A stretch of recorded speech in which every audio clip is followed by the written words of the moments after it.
শিব এলো না? কিরে আমার শিব এলো না?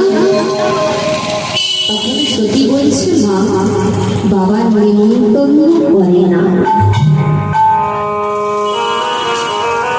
কি বলছিস মা?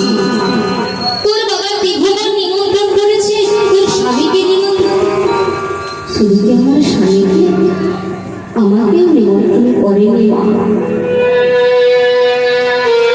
আমাকেও নিমন্ত্রণ করেনি।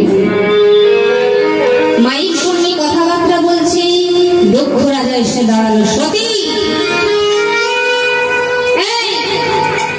তোকে নিমন্ত্রণ করেছি, তুই এসেছিস?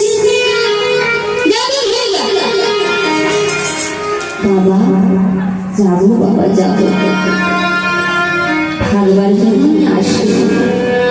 ও কেন এসেছিস ভালোভাবে বুঝতে পেরেছিস, বুঝতেই পেরেছিস যে আজকে এখানে দেবতারা এসেছে, ভালো মন্দ খাবার দাবার হবে, সেই জন্য ছুটে এলি?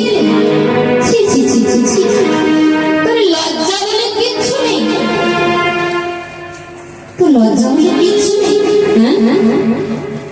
তোকে নিমন্ত্রণ করিনি, তার সত্ত্বেও তুই এসেছিস, নির্লজ্জা বেহায়া কথা। জাদুর হয়ে যায়, জাদুর হয়ে যায়। বাবা জানো বাবা, আমি যখন তোমার কাছে আসতে চাইছিলাম, আমার স্বামী ভোলানাথ বলেছিল, সত্যি যেও না, ওখানে গিয়ে তুমি অপমানিত হবে, লজ্জিত হবে, যেও না। আমি বুঝতে পারিনি বাবা যে এতটা অপমান তুমি আমার বাবা হয়ে আমায় দিতে পারো।